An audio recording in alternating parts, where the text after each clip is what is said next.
Hello, welcome to another edition from the Bars to the Bricks. I'm Kevin, done on about 20 years, unfortunately, in the state of Kansas, off and on throughout all my life.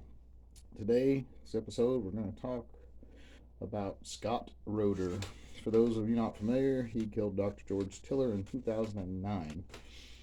What I want to do is I want to start a series of basically infamous Kansas prisoners and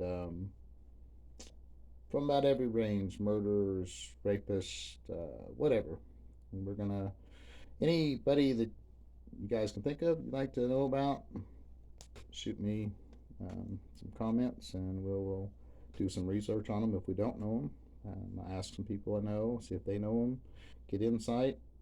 Like Mr. Roeder, never met personally. I know a lot of people that know him. Some interactions with the JCs with some class stuff, but nothing of any consequence. I never any communications with him or nothing like that. He basically I signed a certificate for him. Essentially, that was it. But anyway, Mr. Roeder was in 2009, April of '09. Or, I'm sorry, May of '09. We're coming up on the anniversary. May 31st, 2009. He walked into a church in Wichita, Kansas, and shot Dr. George Tiller in cold blood in the head at point blank range. Uh, Dr. Tiller was an usher at the church. He Roeder's claim was he killed him to save the lives of innocent children. He stands on that to this day. People I know that know him, he stands on that. That was his motive. He has no remorse. He has no regrets. But anyway, that's where he's at. So like I said, I haven't met the man personally, so I did some research, some very interesting stuff. It really makes us look at our system too. But we'll get into this. So I told you in March of or May of '09, he killed Doctor. Since he's done that, that man has had a lot of disciplinary reports, write-ups, got in trouble a lot of unsanitary practice, bodily waste, some fighting, restricted areas, all sorts of stuff. Kind of interesting, but different. But since 2019, he hasn't had a lot. But they said he's got some bad prostate issues, and that's why he got a little bit of lighter sentence when he got resentenced. And we'll get into that here in a minute. But otherwise, the guys that talked to in prison said he's very opinionated, very extreme. Um, One friend of mine was in the same call out as Mr. Roeder. For a moment, Mr. Roeder was kind of asked to move on, or he moved on himself, or what, because he was just so different, so extreme. Um, he has somewhat of people around him, but usually infamous people. They draw a crowd just alone, just because. Hey, I know Scott Roeder. That's my homie. Whatever. Who cares?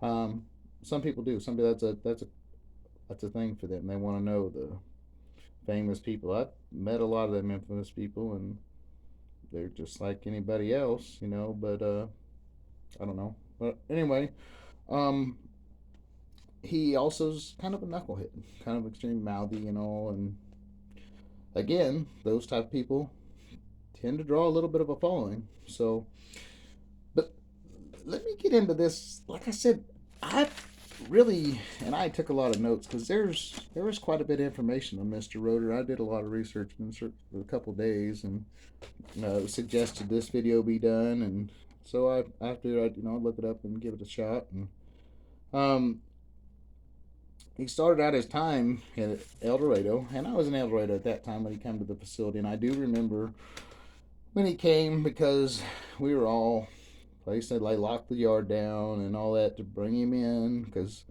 he's some infamous person, and took him straight to administrative seg instead of RDU where he'd normally go. But you still go through the RDU process just from a seg cell. The guys high profile BTK, Scott Roeder, and people like that said the same. So, um, but anyway, he filed paperwork. They were trying to put him in administrative segregation for his own safety. Um, and he filed paperwork with the courts. He got it deemed that he could not be held. They needed to let him out, give him a chance to be in population, want to be in chat population. He was released into population. Obviously, KDOC was scared that that was going to have a ripple effect to people like Dennis Rader and such that are under the same circumstances. And it did not. I don't know if, I'm not even sure if Rader wrote in on that or not. Tried following anything on it. I don't know. But like I said, he's very argumentative. Guys that when he was released to population, he's very extreme, very opinionated, very proud of what he done. He considered himself an enlightened Christian. He was born again. Watching 700 Club in 90. It was 92, I think it was, and become a born again Christian. And he held from then on that Dr. Tiller, since he was one of the few holders late term abortions, he was kind of after him, and it was kind of crazy. But Mr. Roeder was a different fella. He, very interesting enough, in the research I done, he was never on any watch lists against any of the abortion clinics or the doctors or the women's right, anything like that. Although, crazy enough, listen to this, you guys. So he was a member of the anti-government Montana Freeman Group. His wife stated that a 1996 arrest in Topeka, Kansas, where he was found with explosive charges, a fuse cord, a pound of gunpowder, and 9-volt batteries were intended for a church. Of course, they did, or an abortion clinic. They did not know this evidence at that time, but he was convicted in 96 and sentenced to only 24 months probation. 24 months probation, people. He had explosive charges, a fuse cord, a pound of gunpowder, and 9-volt batteries. That's a poem. It's just not put together. And our government, our judicial system, only gave this man 24 months. I've gotten more time for petty theft. And it was 24 months probation. And after probation violations in July of 97, not paying taxes, not reporting social security number to the reporter, this and that, and others, he was sentenced to 16 months probation, or 16 months of prison and 24 months parole, and had to serve his probation time. Well, the Kansas Court of Appeals overturned his conviction in March of 98. They said it was an illegal search and seizure of his vehicle.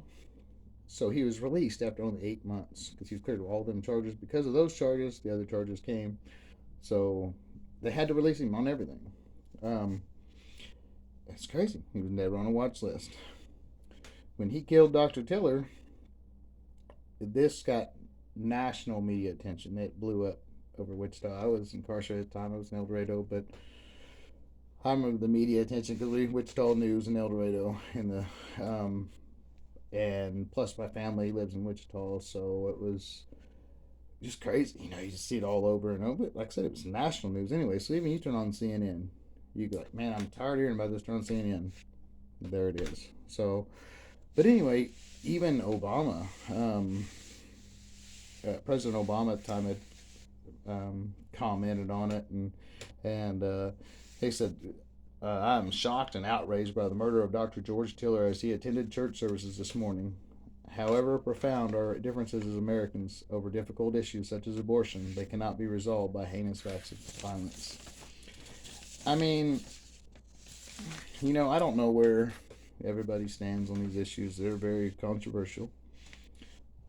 Political stuff and controversial content sometimes can cause some issues, but it's I don't agree with what he did. I don't really agree with abortion in most cases either, though. I feel that it should be utilized for cases of medical need where the mom's health is going to be affected, or she might lose her life. Also, rape, molestation cases, stuff like that. The woman should not be asked to carry that baby and bring it into the world. A lot of people say sure prep for adoption. How many kids are in the world that aren't loved and taken care of now? So, anyway, food for thought, guys. Like I said, it's just a short video. Just wanted to get some more content out there, get you guys some stuff. Any other ideas, shoot them to me. Please like and subscribe. I will be doing a series on Kansas infamous criminals in their prison system. If you guys have any suggestions, want to see something on somebody or whatever, or know a little bit more about them, message me, give me a comment, whatever, and I'll look into them and see, and we'll definitely consider every comment. Anything else you guys want to see, let me know. Hey, it's been good, y'all. Keep your head up. I'm Kev, and I'm out.